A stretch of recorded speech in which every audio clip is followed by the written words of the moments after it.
There's a type of person you recognize by how they read faces. Like each expression is a danger map. Maybe you're one of them. You feel when a voice tone shifts, even subtle ones, even when no one else notices. You catch a 3-second silence and you're already calculating what you did wrong. It's not insecurity. It's something else, something older. Your body learned very early that paying attention was survival. As a child, you had no choice. You needed to know if it was safe to enter the room. You had to gauge the mood before asking for anything. A child's brain growing up like this doesn't learn trust. It learns vigilance. And that vigilance never fully leaves. It becomes part of how you see the world. Some people use this to connect. They become that friend who always knows when something's wrong, the one who notices when you're faking being okay. It's not magic. It's forced training. You learn to read people because your safety depended on it, and now you can't turn it off. Every conversation is work. Every encounter is analysis. You're never just present. You're scanning. Others do the opposite. The radar works so well that being around people becomes exhaustion. Not because you dislike people, but because processing all those micro-expressions, all those voice tones, all those loaded silences drains you, so you isolate. Not from misanthropy, from necessity. Solitude becomes rest, and some alternate between both, weeks being the most social person alive. Then, total disappearance, because the radar has no off switch. You use it until exhaustion or flee before it happens. No middle ground. Here's what no one tells you. This radar is real. You're not making things up. When you feel someone's lying, you're probably right. When you detect fakeness, it's there. The problem isn't your perception. The problem is it never rests. And you spend your whole life trying to understand why you see things others don't. But this radar doesn't just change how you read people. It changes something even deeper. How you learn to show love. Love isn't instinct. It's language. And if no one taught you to speak, you improvise in the dark. Think of someone who's never heard music trying to play piano. They know keys exist, know they should produce sound, but melody, that needs teaching. With affection, it's the same. You know you should feel something, should express something. But how? Some compensate by giving everything. You don't deny anyone affection. Can't say no, because you remember what it was like receiving nothing. It's like someone who truly starved. They don't deny food. Not from kindness, from recognition. You see hunger in others because you once were them, so you offer, always, even when you have nothing left to give, even when it empties you. Others simply can't give, not because they don't love, but because affection is a language no one taught them. There are parents who don't hug their children. You look from outside and think they're cold. But what's happening is more complicated. They love through practical acts, fix things, solve problems, cook, make sure nothing's lacking. But a hug feels formal, like hugging an acquaintance you see once a year. The body doesn't know the movement, so it stays tense, quick, incomplete, and everyone feels something's missing, but no one can name what. And some freeze when receiving. Someone hugs you and you lock up. Your arms stay still. You don't know where to put them. Not because you don't want the hug, but because your body doesn't recognize this as safe.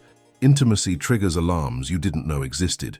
Your nervous system learned that closeness is risk. So it protects you by paralyzing you. None of these ways of loving are wrong. They're just different. The problem is when two people who love in opposite ways try to connect. One offers touch, the other recoils. One needs to hear "I love you." The other shows it by tidying the house. And both feel alone inside the same relationship. Both think they're not loved, when the truth is, they were loved in a way they can't recognize. But where did this come from? Why do some people improvise this way and others that way? There's a moment you don't remember, but your body remembers. It was when you reached out and nothing came back. When you cried and no one came. When you needed comfort and found only absence. In that moment, something changed. It wasn't a conscious decision. It was the brain doing what brains do when survival's at stake. So it redesigned the map of what's safe, rewrote the rules about what to expect from people. And this rewrite happened so early you don't even notice you're following a script you didn't choose. You grow up and start noticing patterns. You hesitate before saying "I love you," hug too quickly like you're afraid to stay, or don't hug at all. And you think this is just who you are, your personality, your way of being. But it's not. It's the echo of that moment when you learned that reaching out could hurt more than staying quiet. Some days you look at that void and decide the problem was you. If I were better, quieter, less problematic, maybe I'd have gotten what I needed. And then you spend years trying to be perfect. Every achievement is an attempt to prove worth. Every compliment is a crumb you save as evidence. But enough never comes, because you're not chasing success. You're chasing an answer you should have received when you were 5. Other days, you decide the problem is others. People aren't trustworthy. So you build self-sufficiency not as strength but as bunker. You learn not to need anyone because needing always ended in disappointment. And you're proud of it. I don't depend on anyone. But beneath the pride is a child who simply gave up asking. And most days you don't know.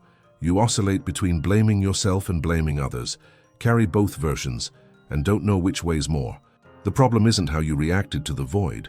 The problem is you never realized you were reacting. You thought it was who you are, but it was who you needed to become to survive. And when you grow up believing the problem was in you or in others, a belief settles. A belief that forever changes how you seek love. You never received love just for existing, so you learned you must earn it. And this belief doesn't disappear when you grow up. It just gets more sophisticated. It starts small. You try being useful, solve problems, offer help before asked. And when someone thanks you, you save that.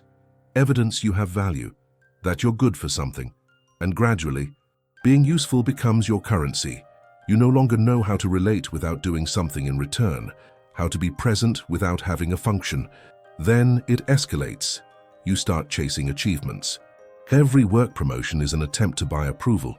Every award, every recognition, every time someone says you're impressive, you save it as proof. Proof that maybe, finally, you're enough. But enough never comes.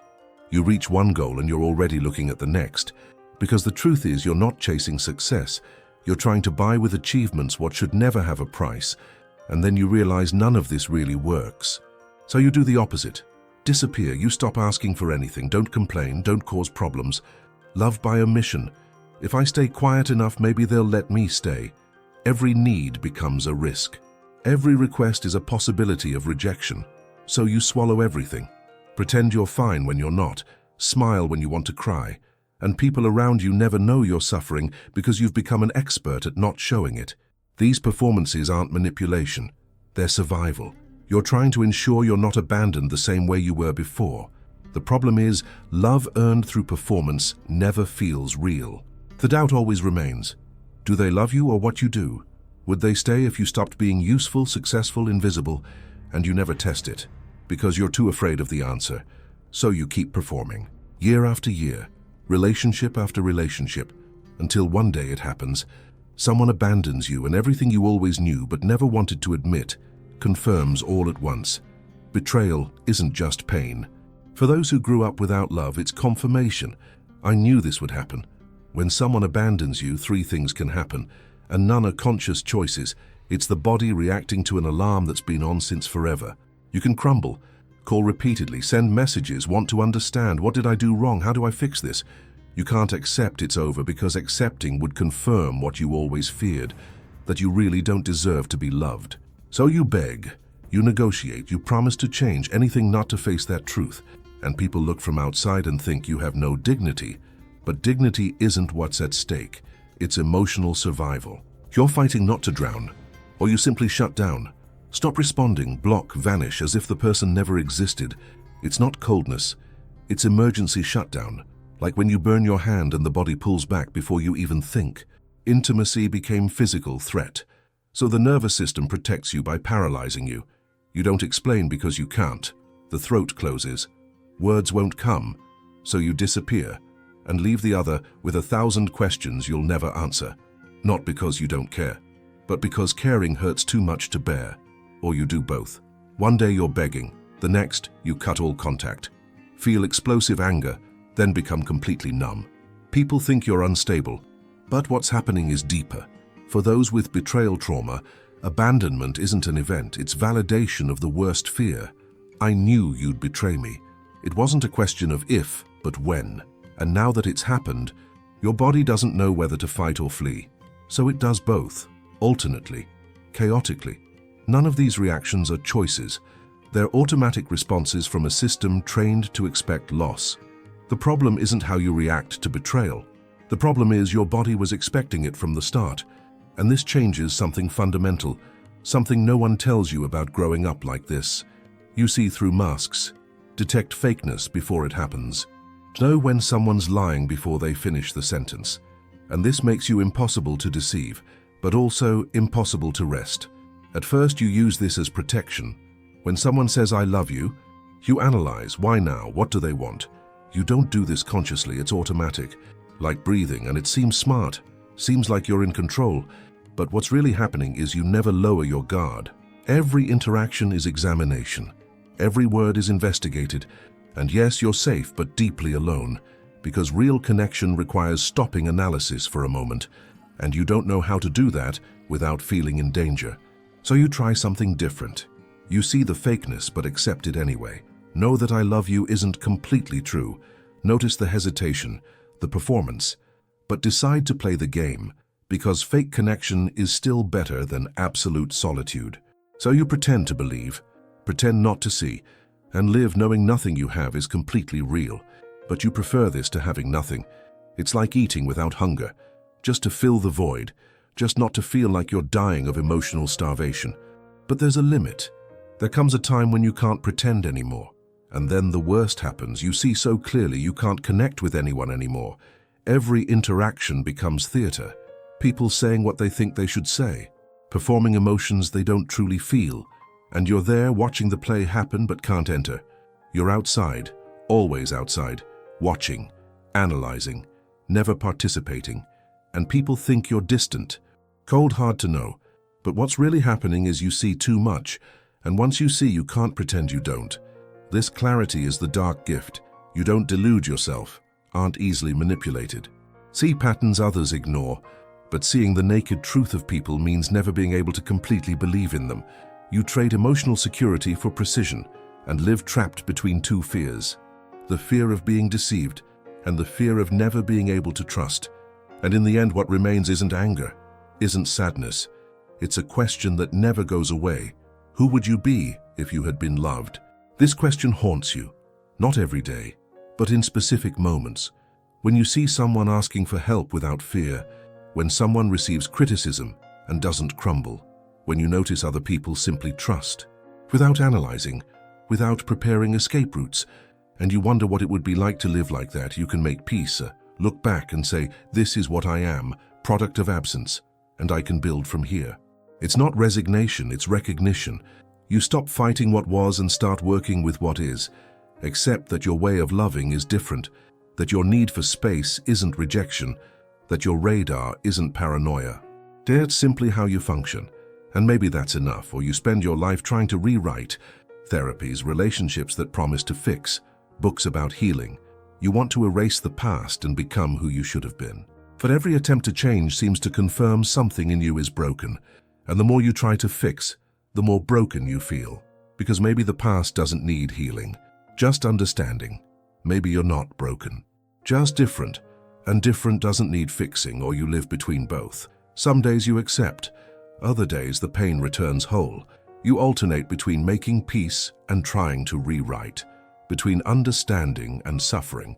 And maybe that's the most honest, because there's no resolution, just different ways of carrying. The dark gift isn't becoming strong, it's becoming different. You didn't learn to love like everyone else. You learn to love by protecting, or performing, or shutting down when it gets too close. You didn't learn to trust. You learn to analyze, to expect the worst, to prepare for abandonment before it happens. And when someone asks why you're like this, there's no simple answer, because like this isn't personality, it's adaptation. It's the way your body found to survive a world that should have protected you but didn't. So you live with it, with the radar that never turns off, with love that never feels free, with clarity that protects but isolates you. And maybe the question isn't who you'd be if you'd been loved. Maybe it's, who are you now carrying all of this? And the answer you don't need to know, because that person, the one who survived, who adapted, who sees too much and belongs too little, that person exists. Hand is here, and that has to be enough. If you want to understand more about how invisible patterns shape who you are today, click the video on screen. You'll discover something about yourself no one ever explained this way. Click the video on screen now.